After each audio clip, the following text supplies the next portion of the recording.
Circulation के बारे में बात करेंगे, ठीक है। फीटल सर्कुलेशन अडल्ट सर्कुलेशन से थोड़ा अलग होता है, ठीक है। फीटल सर्कुलेशन में बेसिकली प्लेसेंटा जो है वो मेन रोल प्ले करता है, क्योंकि वो हमें ऑक्सीजन रिच ब्लड देता है लंग्स के बजाय। अडल्ट्स में क्या होता है, लंग्स ऑक्सीजनेटेड ब्लड लाते हैं, लेकिन यहाँ प्लेसेंटा हमें ऑक्सीजनेटेड ब्लड दे रहा है। अब प्लेसेंटा ये हार्ट है, ठीक है, राइट एट्रियम है, लेफ्ट एट्रियम है, राइट वेंट्रिकल है, लेफ्ट वेंट्रिकल है, इंटरवेंट्रिकुलर सेप्टम है, और ये inter atrial septum complete closure नहीं हुआ है, ये फोरामेन ओवेल बीच में बचा है सेप्टम प्राइमम और सेकेंडम के बीच में। ये सेप्टम सेकेंडम है, ये सेप्टम प्राइमम है, और ये दोनों के बीच में फोरामेन ओवेल है, जो कि राइट एट्रियम से लेफ्ट एट्रियम के ब्लड का पैसेज अलाउ करता है, ठीक है। अब होता क्या है, प्लेसेंटा से जो ऑक्सीजनेटेड ब्लड है वो यहाँ एंटर हो रहा है left umbilical when. Left umbilical when का हमने जब पढ़ा था पोर्टल वेन का फॉर्मेशन, तो ये right branch of portal vein है, ये left branch of portal vein है, ठीक। ये पोर्टल वेन एज सच है with the splenic and superior mesenteric veins. Left portal vein की ब्रांच जो है उसमें लेफ्ट अम्बिलिकल वेन ड्रेन होती है, और यहाँ लेफ्ट ब्रांच से डक्टस वेनोसस में जाता है ब्लड, उसके बाद इंफीरियर वेना केवा में जाता है, ठीक है। डक्टस वेनोसस जो है वो थोड़ा सा पार्ट यहाँ left branch of portal vein से लेके ब्लड को वहां एंटर कराता है। अब यहाँ देखिए आप, ये प्लेसेंटा से ऑक्सीजनेटेड ब्लड रेड कलर में इसलिए शो किया कि ऑक्सीजनेटेड है, वो एंटर हो रहा है लिवर के सब्सटेंस में थोड़ा सा, और कुछ जो है वो डक्टस वेनोसस से जा रहा है, कुछ डायरेक्टली लिवर के सब्सटेंस से जाके इंफीरियर वेना केवा में जा रहा है। इंफीरियर वेना केवा जो है वो डायरेक्टली राइट एट्रियम में एंटर हो रहा है। अब इंफीरियर वेना केवा में ऑक्सीजनेटेड ब्लड है, जबकि सुपीरियर वेना केवा जो है ब्रेन और अपर लिम्ब से डीऑक्सीजनेटेड ब्लड ला रहा है, ठीक है। सुपीरियर वेना केवा ऊपर से है, इंफीरियर वेना केवा नीचे से है। सुपीरियर वेना केवा का ब्लड डायरेक्टली जो है because of the pressure right atrium से राइट वेंट्रिकल में एंटर हो जाता है, और इंफीरियर वेना केवा का ब्लड क्योंकि यहाँ फोरामेन ओवेल पेटेंट है तो राइट एट्रियम से लेफ्ट एट्रियम में चला जाता है। तो ऑक्सीजनेटेड ब्लड की मिक्सिंग यहाँ जरूर हुई है, लेकिन ज्यादा ऑक्सीजन कंटेंट का ब्लड लेफ्ट एट्रियम में जा रहा है, तो यहाँ पे भी ऑक्सीजन रिच ब्लड है लेफ्ट एट्रियम में, ठीक है।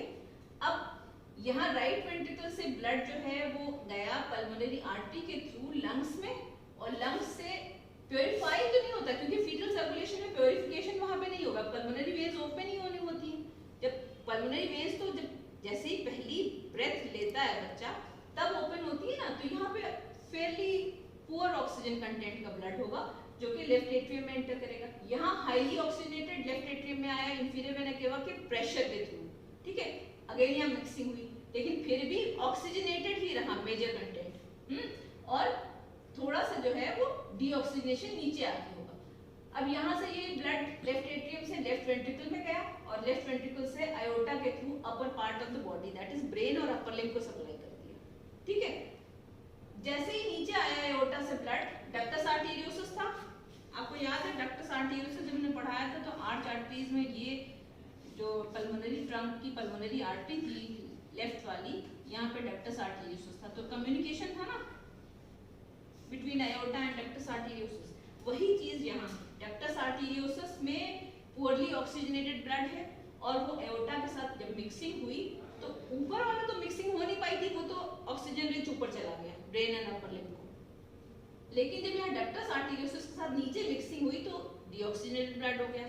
वो डीऑक्सीजनेटेड या फिर कह लीजिए कि मॉडरेट ऑक्सीजन कंटेंट का ब्लड जो है वो लोअर पार्ट ऑफ बॉडी को सप्लाई होता है, और जो जितना डीऑक्सीजनेटेड ब्लड था वो प्लेसेंटा को एंटर हो गया through the umbilical artery for purification, ठीक है। तो प्योरिफिकेशन के लिए अम्बिलिकल आर्टरी में से ब्लड जा रहा है प्लेसेंटा में, और प्योर होकर अम्बिलिकल वेन से जा रहा है। लेफ्ट अम्बिलिकल वेन हम याद करें आप अगर, तो left umbilical when is left, हमने यही पढ़ा था ना। तो लेफ्ट अम्बिलिकल वेन के थ्रू ऑक्सीजनेटेड ब्लड फिर डक्टस वेनोसस के through inferior vena cava, right atrium, left ventricle, iota से ऊपर बॉडी को सर्कुलेट कर रहा है। और जब डक्टस आर्टेरियोसस के साथ मिक्सिंग हुई तो ऑक्सीजनेशन कम हो गया, तो वो लोअर पार्ट ऑफ बॉडी में, तो लोअर पार्ट ऑफ बॉडी में मॉडरेटली लेस ऑक्सीजन कंटेंट होगा, वो फिर प्योरीफाई होता है और यहाँ जाके मिक्सिंग होती है प्लेसेंटा से जो प्योर ब्लड आया थ्रू द अम्बिलिकल वेन, ठीक है। तो ये पैटर्न है सर्कुलेशन का, फीटल सर्कुलेशन का। अब कुछ चीजें जो है वो चेंज होती हैं, ठीक है। वो चेंजेस क्या होते हैं, बर्थ पे होते हैं। पहला चेंज सबसे इंपॉर्टेंट क्या होता है, अम्बिलिकल आर्टरी का क्लोजर होता है। जैसे ही बर्थ होती है अम्बिलिकल आर्टरी क्लोज हो जाती है, उससे क्या होता है, फीटस का ब्लड जो है प्लेसेंटा में वापस नहीं जाता, ठीक है। उसके बाद अम्बिलिकल वेन क्लोज होती है, वो क्या करती है, प्लेसेंटा से जितना ब्लड फीटस में जाना है वो सब चला जाए तब तक, फिर उसके बाद वो क्लोज होती है, ठीक है। तो मैक्सिमम कंटेंट प्लेसेंटा से जो ब्लड है वो फीटस में चला गया, और यहाँ फीटस से ब्लड वापस आने नहीं दे रही। अम्बिलिकल आर्टरी का क्लोजर हुआ, ये जैसी बर्थ हुई अम्बिलिकल आर्टरी क्लोज हुई, फीटस से ब्लड प्लेसेंटा में नहीं आया। अब यहाँ प्लेसेंटा से जितना ब्लड जाना है वो चला गया, फिर अम्बिलिकल वेन क्लोज हुई, ठीक। उसके बाद डक्टस वेनोसस का क्लोजर हुआ, and after that at the end ductus arteriosus closes.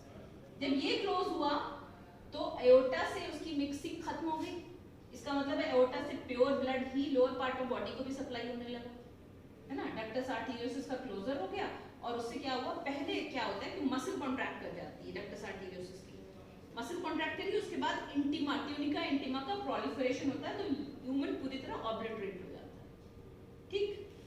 अब ये सब चेंजेस होने के बाद अडल्ट सर्कुलेशन पे ये आ जाता है, inferior vena cava, superior vena cava दोनों जो है राइट एट्रियम में एंटर करे, और वहां से ब्लड राइट वेंट्रिकल में गया, उसके बाद पल्मोनरी ड्रम के थ्रू ब्रांचेस से राइट और लेफ्ट लंग में गया, यहाँ प्योरीफाई हुआ ब्लड, और पल्मोनरी वेन के थ्रू लेफ्ट एट्रियम में वापस आया। जब लेफ्ट एट्रियम में वापस आया तो यहाँ प्योर ब्लड है, ये गया लेफ्ट वेंट्रिकल में, और लेफ्ट वेंट्रिकल के थ्रू आयोर्टा से upper part of body and lower part of body में डिस्ट्रीब्यूट हो गया। So this is how the changes are taking place to convert into adult circulation. अब कुछ चेंजेस जो हो रहे थे हमने अभी देखे, वो अम्बिलिकल आर्टरी जो है वो क्लोज होकर मीडियल अम्बिलिकल लिगामेंट बना देती है, अम्बिलिकल वेन जो है वो ligamentum terrace of the liver बनाती है, डक्टस वेनोसस लिगामेंटम वेनोसम में कन्वर्ट हो जाता है, डक्टस आर्टेरियोसस जो है वो लिगामेंटम आर्टेरियोसम में कन्वर्ट हो जाता है। तो अब ये था फीटल सर्कुलेशन और क्या चेंजेस हुए। Thank you.